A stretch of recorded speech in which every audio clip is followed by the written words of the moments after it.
Kupiga na kucheza ngoma ni sehemu ya utamaduni wa Wasukuma uliorithishwa kutoka vizazi na vizazi. Kwa Wasukuma, ngoma hutumika kwenye matukio muhimu ya kijamii kama vile ibada za matambiko, sherehe na burudani. Mara nyingi ngoma hizi huchezwa kipindi cha kiangazi, hususan mwezi wa 6, ikiwa ni sikukuu ya mavuno inayojulikana kama Bulabo. Sikukuu hii ya mavuno inaenda sambamba na sikukuu ya Ekaristi Takatifu inayoadhimishwa na dhehebu la Wakatoliki la Kikristo. Hali kadhalika, Wasukuma wana ngoma mbalimbali maarufu kama vile Waswezi. Ngoma hii ni ngoma inayosadikika kuondoa nuksi na balaa ama matatizo katika jamii, ambayo huchezwa hasa wakati wa matambiko na ibada za asili.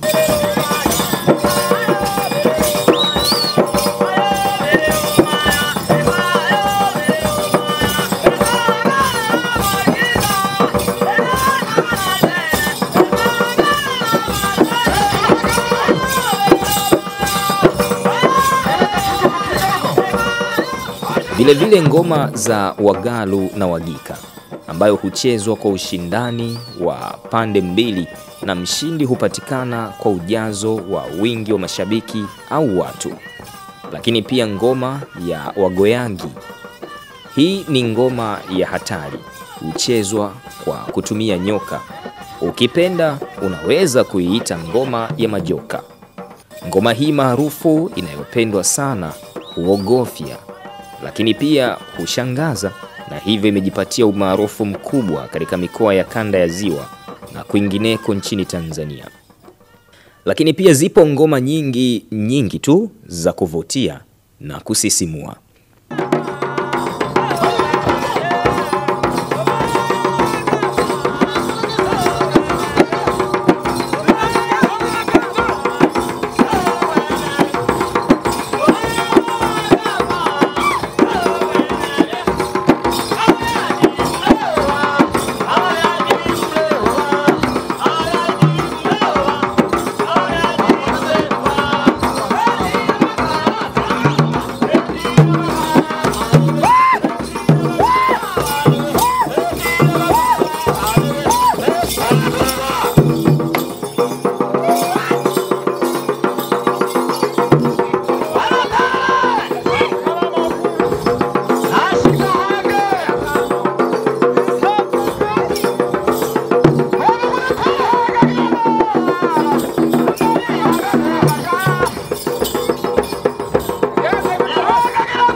Mila na desturi ni nguzo muhimu sana katika kujenga undugu na utaifa.